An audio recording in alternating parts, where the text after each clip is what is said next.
और प्रसन्न कर्म आत्म संजय अति जय वीर बजरंग बली की जय भूत भावन भगवान की जय श्री तुलसीदास जी महाराज की जय श्री गुरुदेव भगवान की जय नारायणं नमस्कृत्य नरं चैव नरोत्तमं देवीं सरस्वतीं व्यासं ततो जयमुदीरयेत् बंसी विभूषित करान्नवनीरदाभात् पीताम्बरधरुणबिम्ब फलाधरोष्ठात् पूर्णेन्दु सुंदर मुखादरविंद नेत्रात् कृष्णात् परम किमपि तत्त्वमहं न जाने प्रत्याशदस्तज्य सुरेक्षित राज्य लक्ष्मी धर्मिष्ठ आर्य वचसा यदगादरण्यम् माया मृगं दयित एप्सित मन्वधावद् वंदे महापुरुष ते चरणारविंदम कौशलेन्द्र पद कंज मंजुलौ कोमलावज महेश वंदितौ जानकी कर सरोज लालितौ चिंतकत्व मन भिंग तन्निनो जासुबाहुबल गर्वित राम सहित परिवार निस दिन मम रक्षा करत जय श्री पवन कुमार ये हो हनु इतना कर दो मन मानस में रस राम का भर दो राम कथा प्रतिश्वास बसे सिया राम का रूप ही ये धर दो लेखनी तुलसी की मसी और अक्षर शंकर मानस की पूजी प्रेम की मूर्ति भाव भरत आशीष सिया कर पंकज की पूजी प्रेम की मूर्त भाव भरत आशीष सिया कर पंकज की बोलो भक्तवत्सल भगवान की जय। इस लिंग से जुड़े हुए सभी संत जन विप्रजन विज्ञजन छोटा भक्तजन मातृशक्ति और आज विशेष रूप से मुझे दिख रहे हैं हमारे परम आदरणीय उदय नारायण शुक्ला जी। उन्होंने विशेष धन्यवाद देते हुए आप सबके साथ परम आदरणीय नूतन सिंह गिरवाने जी के साथ सबके साथ उन्हें ही प्रणाम करता हूँ। आप सबको सादर प्रणाम करते हुए आइए छठवां स्थान चल रहा है।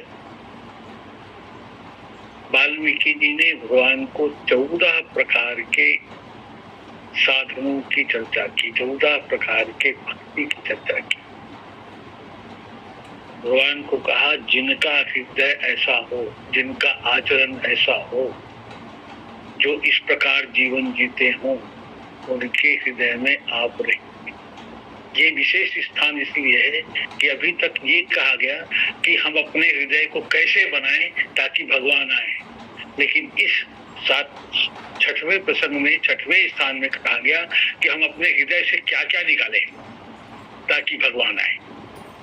काम क्रोध मद मान मोहा लोभन क्षोभन रागन द्रोहा जिनके कपट दंभ नहीं माया तिनके हृदय बसहु रघुराया।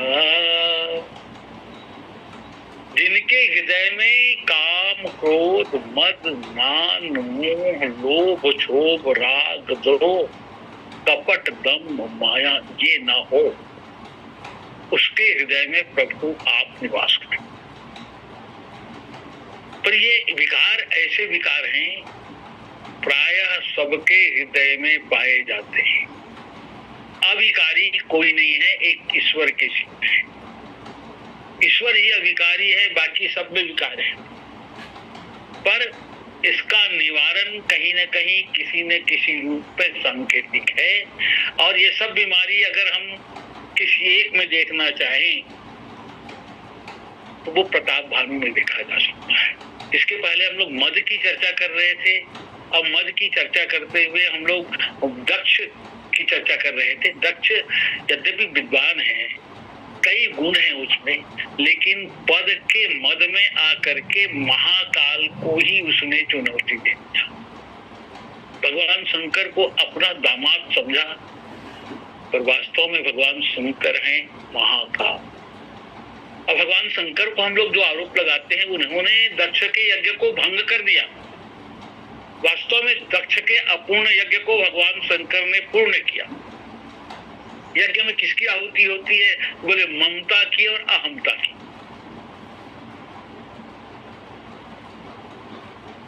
और ममता की आहुति दक्ष दे नहीं रहा था, तो माता सती जो उनकी ममता है, उनकी छोटी पुत्री है, उन्होंने अपने अपने शरीर को अग्नि के माध्यम से त्याग दिया। अग्नि के माध्यम से ये ममता की आहुति हो गई। अहमता की आहुति, वो मैं करते खड़ा था, मैं हूँ, अहम। भगवान शंकर का वीर भद्र आया, उसके सिर को काट दिया और सिर को अग्नि कुंड में डाल दिया। ये अहमता की आहुति होती। यानी भगवान शंकर वास्तव में यज्ञ के पूर्ति करते हैं। यद्यपि मैं आगे प्रसंग में हम लोग ने देखा है, क्रोध से ही रावण कुंभकर्ण का जन्म हुआ है। भगवान शंकर ने क्रोध नहीं किया। अब क्रोध करते तो संभवतः एक और रावण पैदा हो जाता। क्रोध से तो रावण ही पैदा होगा। पर भगवान शंकर, जिसमें दुख सुख सरिस प्रशंसा गारी जिसके जीवन में है, उन समत्व में स्थित है। इसलिए भगवान शंकर ने बहुत सावधानी पूर्वक इस यज्ञ को पूर्ण किया बिना क्रोध के। अच्छा, एक बात तो है, ये मद जो है ये शराब के नशा जैसा है। जैसे उतर जाता है वैसे मद उतर जाता है। एक व्यक्ति रात में शराब पी के आया, चौक में घर था, अकेले रहता था, चाबी लिए ताला खोलना चाहता था, पर ताला में चाबी जाए तब तो इतना हिल रहा था। वहीं पर एक पुलिस वाले की ड्यूटी थी, उसने देखा है बेचारा रोज यही हाल है, गया, ला भैया मैं तेरा चाबी खोल देता हूँ। बोले नहीं मैं तालक में ही खोलूंगा। फिर तुम घर हिल रहा है उसको ठीक कर। अब घर हिल रहा है कि पीने वाला हिल रहा है, नशा तो उतर जाता है। और व्यक्ति जब सच्चे अर्थों में मद से बाहर आता है, होश में आता है, मद उतर जाता है, तो वो भगवान को पाने का सच्चा अधिकारी हो जाता है।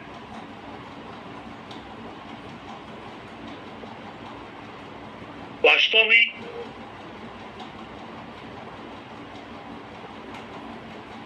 हम अपने बाहरी शत्रुओं को तो परास्त करते हैं, और ऐसा करने से हमारे अहम की तुष्टि होती है। और वह व्यक्ति जब बाहरी शत्रुओं को परास्त कर लेता है तो अपने आप को मन में विजेता मानता है। राम राज्य में भी एक संकेत आता है, लेकिन वहां सेना का वर्णन नहीं है। क्यों नहीं है? कि वहां कोई लड़ाई नहीं होती थी क्या? वहां भी लड़ाई होती। सेना का वर्णन इसलिए नहीं है क्योंकि भगवान राम की को किसी अन्य राजा को सताने का उनका स्वभाव नहीं था, इसलिए इस प्रकार की युद्ध नहीं होते। पर वहां युद्ध होता था। कैसा युद्ध होता था? किससे युद्ध होता था?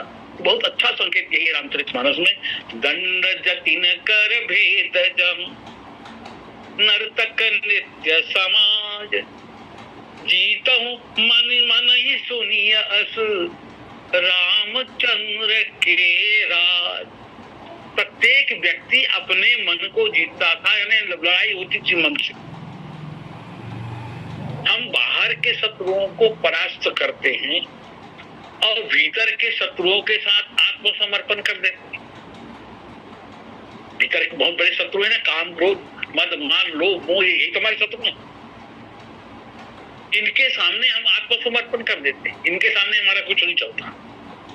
तब क्या ये विजय है? वास्तव में विजय नहीं है, विजय की विडंबना है। ये समस्या सबके जीवन में है। बाहर से हम बड़े पहलवान हैं, पर हमारे अंदर जो हमारे शत्रु हैं, जो विकार हैं, उनके सामने हम शरणागत। अच्छे से अच्छा व्यक्ति रावण बनता है, कैसे रावण बनता है? प्रताप भानु के चरित्र में दिखता है। प्रताप भानु ने सब राजाओं को परास्त कर दिया, चक्रवर्ती हो गया। पर एक राजा ऐसा भी था जिसने पराजय स्वीकार नहीं किया।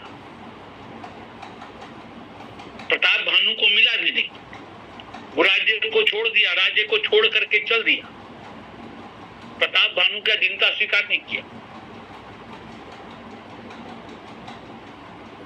अगर विचार करें तो ये कितना बढ़िया सूत्र है कि आप कितने बड़े विजेता हों, परंतु कोई न कोई ऐसा व्यक्ति अवश्य होगा जो आपके विजय को स्वीकार नहीं करेगा। प्रताप भानु के विजय को उस राजा ने स्वीकार नहीं किया और यही प्रताप भानु के पतन की भूमिका बन गई। राजा ने उसकी परवाह नहीं किया। क्यों नहीं परवाह किया? दुश्मन की परवाह क्यों नहीं कर रहे आप? इसलिए अरे एक क्या कर लेगा। दक्ष ने यही तो विचार किया था। 33 करोड़ देवता है, 3 नहीं आए तो उससे क्या फर्क पड़ता है? ब्रह्मा नहीं आए, विष्णु नहीं आए, शंकर नहीं आए, कोई बात नहीं। 33 करोड़ तो आए, इन 3 के नहीं आने से क्या होता है? बस एक का भी महत्व है, यही स्वीकार नहीं, इसी को प्रताप भानु ने ध्यान नहीं दिया विजय के मद में और अपने अभिमान। उस राजा भी को उसकी हिम्मत तो देखो। लोगों ने उस राजा से कहा, अरे प्रताप भानु तो सूर्य है, सूर्य के सामने झुकना सीखो। उस राजा ने कहा, सूर्य से भले ही तुम लोग डर जाओ, पर याद रखो सूर्य अंत में अस्त होता ही है। तुम लोग मध्याह्न के सूर्य को देखकर डर रहे हो, इतने भयभीत हो, पर मैं सूर्य की सूर्यास्त तक प्रतीक्षा करूंगा। वो राजा बदला लेने की भावना से भर जाता है और यही क्रिया प्रतिक्रिया रावणत्व को जन्म देती। प्रताप भानु एक दिन विंध्याचल में शिकार खेलने जाता है। विंध्याचल कबीर बन गए अमृग पुनीत बहु मारत भय। विंध्याचल महत्वाकांक्षा का प्रतीक है, लोकेशना का प्रतीक है। इसकी कथा अयोध्या कांड में आती है। ये सूर्य के प्रकाश को रोकने के लिए बढ़ने लगा। तब अगस्त जी आए, प्रणाम किया, बोले मैं जब तक इधर से नहीं आऊंगा झुके रहो। ये लोकेशन है। तो कहाँ गया प्रताप भानु? लोकेशना के वन में चला गया, भटक गया। किसके पीछे भागा? तो लोभ रूपी सूकर के पीछे भागा। वो शुकर लोभ का प्रतीक है। महत्वाकांक्षा तो मन में है, लोभ को देखा, लोभ के पीछे भागा। परिणाम क्या हुआ? असली मुनि नहीं मिला, कपट मुनि मिल गया। इस मिलन में प्रताप भानु के मन में जितने थे काम, क्रोध, लोभ, मद, मोह, मत्सर, जितने सब प्रकट। उन्होंने कपट मुनि से कहा, जरा मरण दुख रहित तनु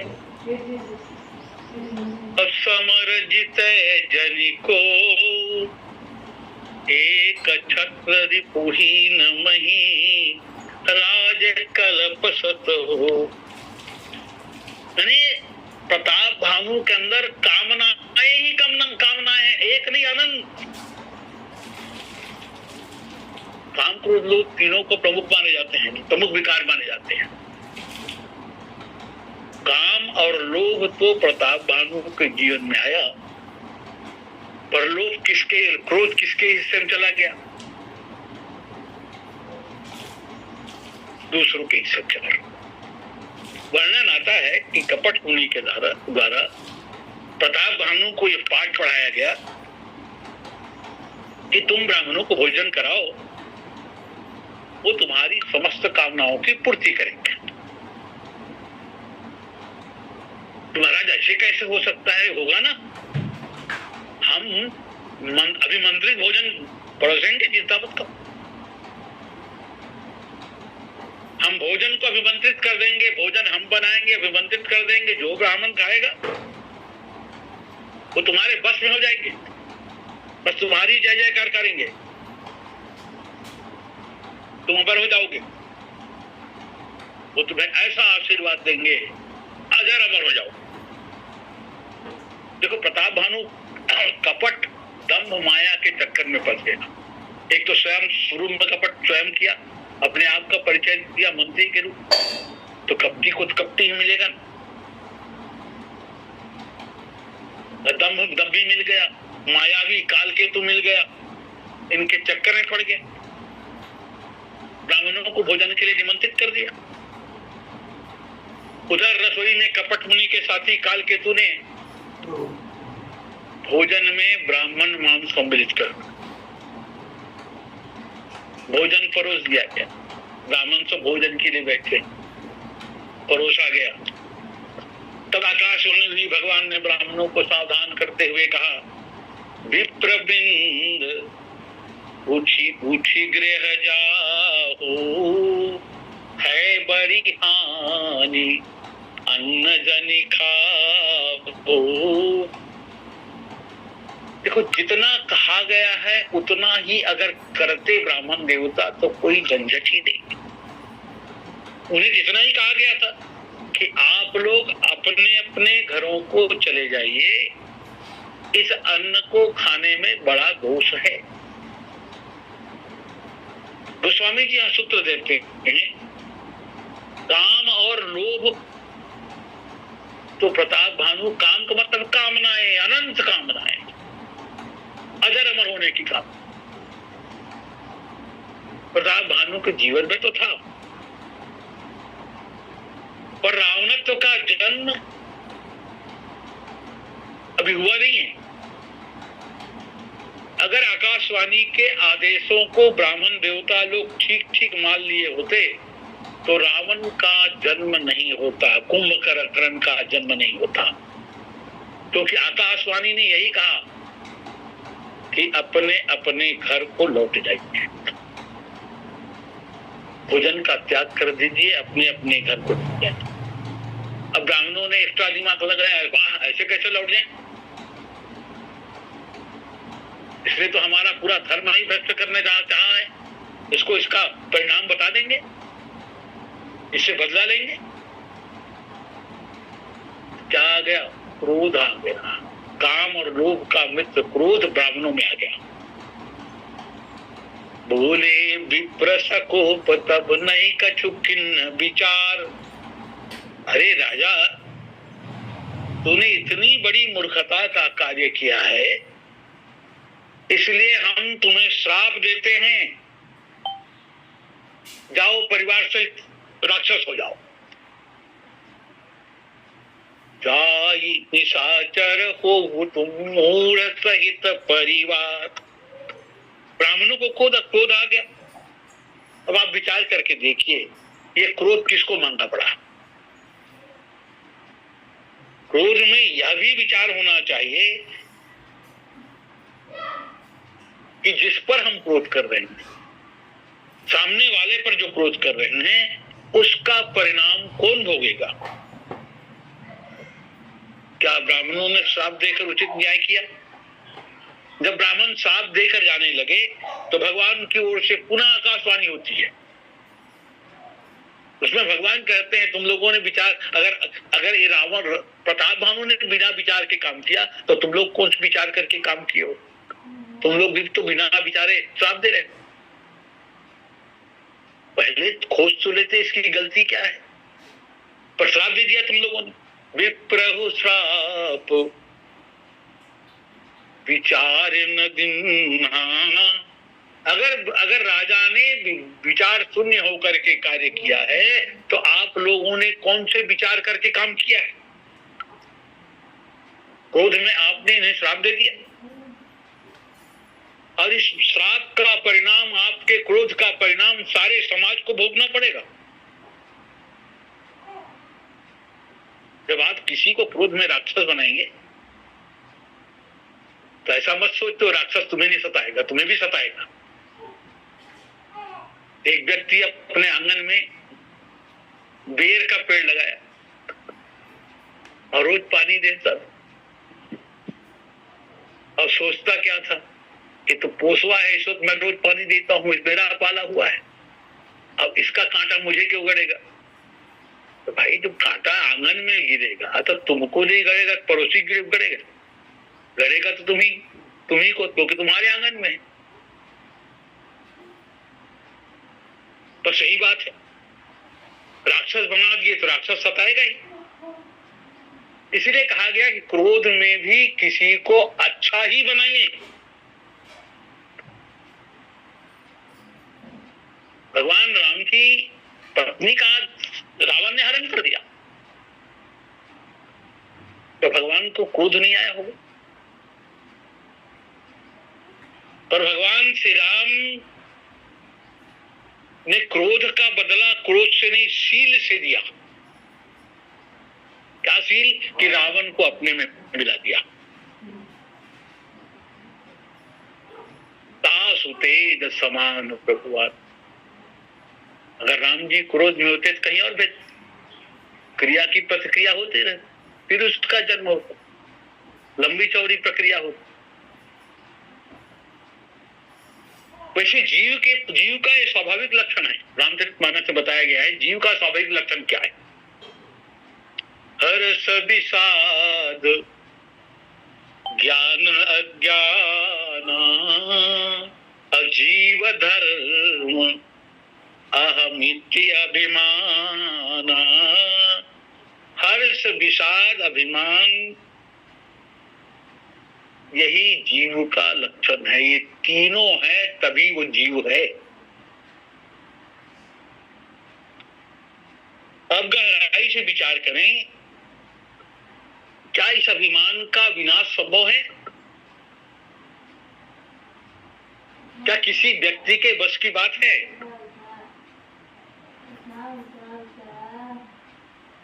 तब अंत में ये कहा जाएगा अभिमान का पूर्ण रूपेण विनाश भगवान की कृपा के बिना हो ही नहीं सकता।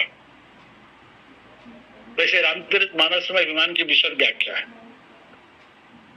ये अभिमान इतना खतरनाक है कि ज्ञान में भी बाधक है, भक्ति में भी बाधक है और कर्म में भी बाधक है। भगवान श्री राम लक्ष्मण से यही कहते हैं। जब लक्ष्मण जी ने भगवान राम से प्रश्न किया कि प्रभु ज्ञान क्या है, भगवान श्री राम ने कहा ज्ञान का अर्थ है जहां अभिमान का अभाव है।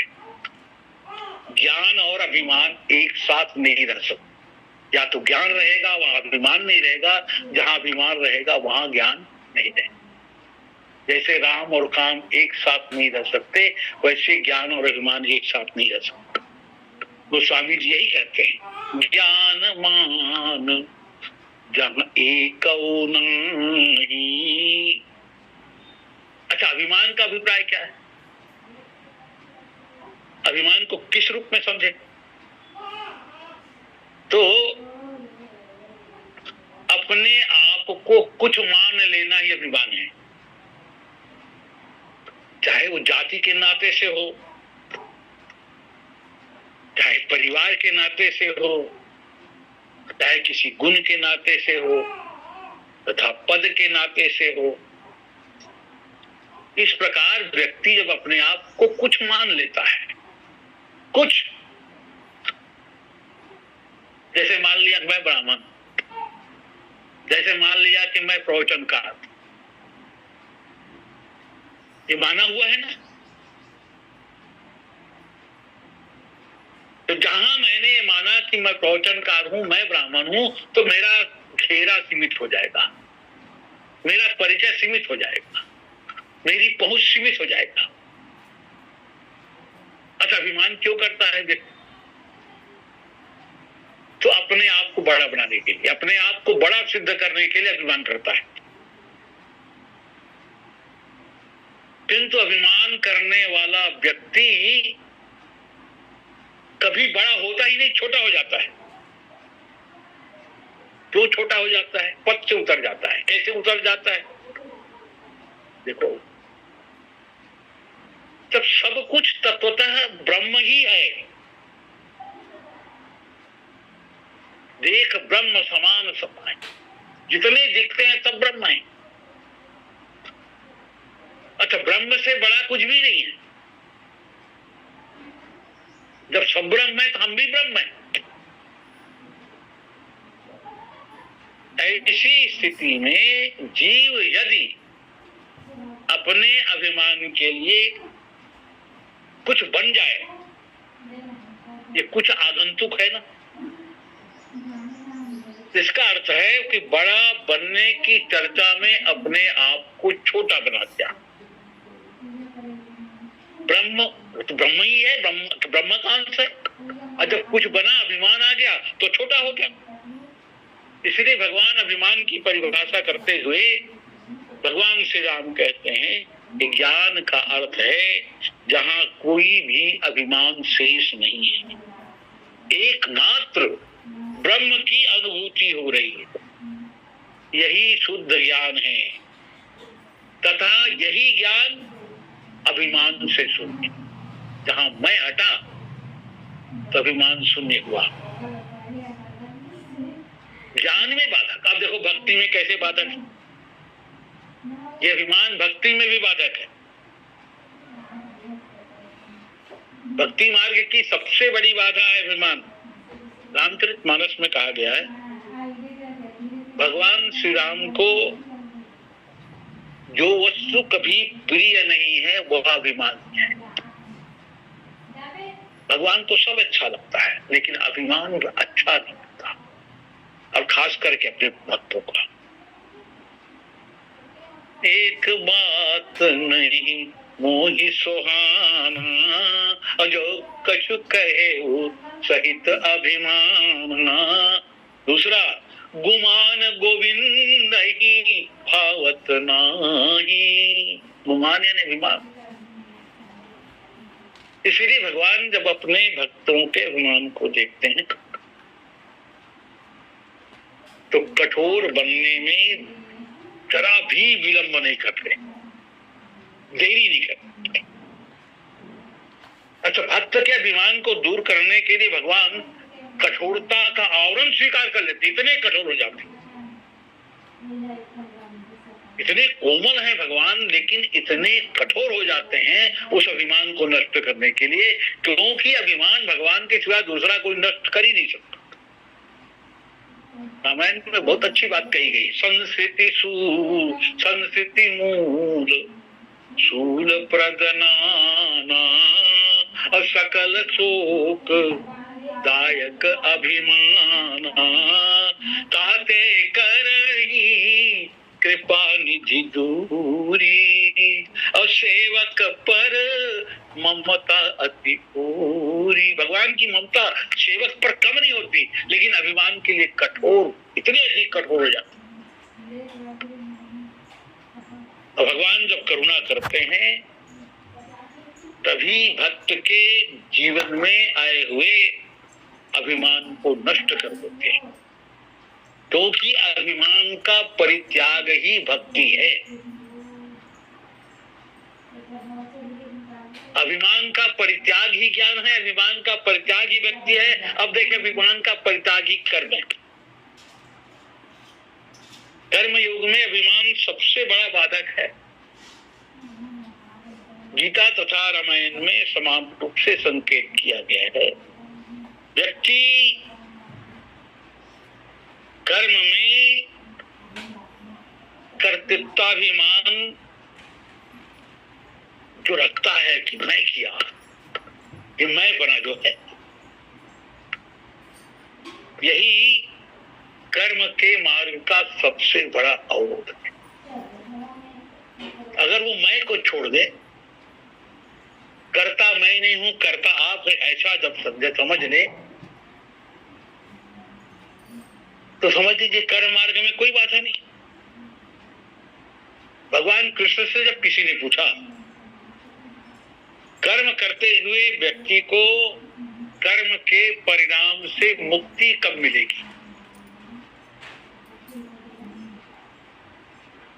कर्म करते हुए व्यक्ति को कर्म के परिणाम से मुक्ति कभी मिलेगी? कब, कैसे मिलेगी?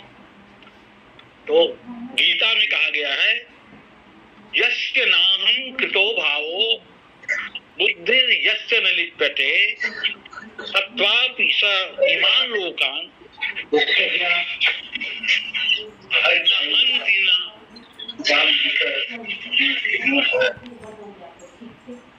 न हन्ति न निबध्यते। गीता के जानकार मेरे शुक्ला जी बैठे हैं, जिसके अंतःकरण में यह वृत्ति मिट गई है कि कर्म करने वाला मैं हूं, आवश्यकता पड़ने पर वह व्यक्ति सारे संसार का वध कर दे तो भी उसे रंच मात्र पाप नहीं लगता, क्योंकि वो करता नहीं है। करता बनना ही, यानी मैं को स्वीकार करना ही पाप है। हम फिर जो क्या करते हैं, मैं बन के जो करते हैं, उसमें ही पाप पुण्य का विभाजन होता है। इस प्रकार अभिमान, ज्ञान, भक्ति तथा कर्म तीनों ही योगों में समान रूप से बाधक है। देखो, अभिमान को भी तीन रूप में बांटा गया है, सात्विक, राजस और तामस। रामचरितमानस में तीनों प्रकार के अभिमानों का परिचय दिया गया। सात्विक अभिमान यदि देखना है तो नारद जी में देखें, परशुराम जी में देखें, उनके चरित्र में। राजस अभिमान देखना हो तो बाली में देखें, और तामस अहंकार देखना हो तो रावण और कुंभकर्ण में देखें। पर साधक के लिए सबसे पहला सूत्र यही है, अभिमान से अगर आप मुक्ति पाना चाहते हैं तो सबसे पहले तमोगुण अभिमान को त्याग दीजिए। सबसे पहले हनुमान जी जब रावण की सभा में जाते हैं, कई रूप में हनुमान जी को देखा जा सकता है। सदगुरु कह सकते हैं, वैद्य कह सकते हैं। उन्होंने रावण की नारी देखी, उन्होंने रावण के रोग का निदान कर दिया कि इनको कौन सा, इन्हें कौन सी दवाई दी जानी चाहिए, इसके जीवन में पथ्य क्या होगा, अपथ्य क्या। मानो नाड़ी देखी हनुमान जी, सदगुरु तो नहीं, और रावण को तीन बातें बताते। पहला कहा कि रावण, तुमको मोह का रोग है, मोहग्रस्त, और इस मोह पर विजय पाने की चेष्टा करो। जब तक मोह दूर नहीं होगा तुम्हारे जीवन के विकार दूर नहीं होंगे, क्योंकि मोह सकल व्याधि कर मूला। जितने विकार हैं तुम्हारे जीवन में हैं, और ये मोह के कारण, क्योंकि बुराइयों का जड़ मोह है। दूसरी बात बताया हनुमान जी ने,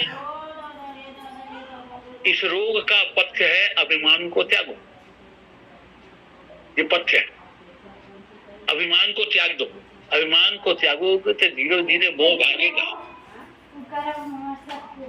पर मुझे पता है तुम अभिमान का पूरी तरह त्याग नहीं कर पाओ। सात्विक अभिमान तुम्हारे जीवन में है, इसकी जरूरत भी है। वो ये कि तुम तपस्वी भी हो, शंकर जी के भक्त भी हो, इसलिए सात्विक अभिमान रखो। मैं तुमसे राजस अभिमान भी त्यागने को नहीं कहूंगा। हनुमान जी कहते हैं क्योंकि तुम लंकाधिपति हो, सारे विश्व के शासक हो, तुम राजा हो, इस कारण रजोगुण अभिमान को तो रखो, किंतु तुम तमोगुण अभिमान के कारण ही इसको त्यागो। इसी गुण के कारण ही तुम राम से को चुनौती देने की धृष्टता कर बैठे हो। जगत जननी सीता जी का अपहरण कर लिया है। कम से कम इस तमोमयी अभिमान का त्याग करो। मोह मूल बहुशूल प्रद त्याग उत्तम अभिमान। फिर दवा बता दी। दवा क्या है?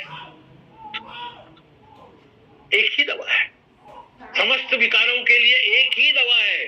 मोह के लिए जो दवाई हो गई, यानी समस्त विकार खत्म हो जाएंगे, भजहु राम रघुनायक, एक ही दवा। भगवान के 4 नाम एक साथ गिना दिए, भजहु राम रघुनायक कृपा सिंधु भगवान। यहाँ भगवान के 4 नाम है, वो राम है, वो रघुनायक है, वो कृपा सिंधु है, वो भगवान है। तुम ज्ञान मार्ग से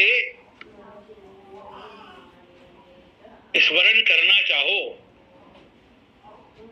उनका नाम राम है, वो साक्षात राम है। और राम का अर्थ होता है कण कण में जो निवास करता है, व्यापक है, वही राम समस्त प्राणियों में रमन करता है। इसलिए उनकी भक्ति करो। कदाचित तुम राम के ज्ञान स्वरूप को न समझ पाओ, इस रूप में समझो कि वो रघुवंश के लायक है, ईश्वर होते हुए कि वो मानव शरीर लेकर क्या है।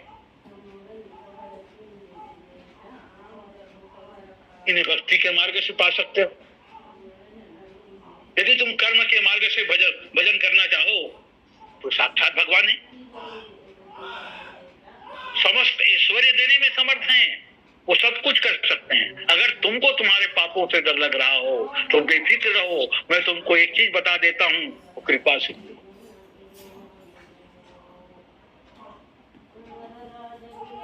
इतनी बढ़िया बात समझाया, लेकिन रावण तो उल्टा ही है।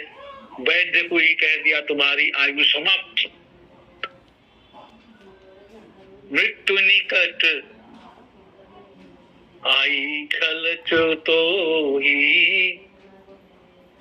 रावण तो हनुमान को वैद्य को दवाई बताने वाले कहते तुम्हारी मृत्यु निकट आ गई है।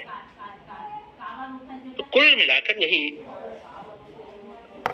कि हमारे विकार हमारे साथ जन्म के साथ आए हैं, क्योंकि विकार का निर्माण भी ब्रह्मा जी ने सृष्टि के साथ किया है।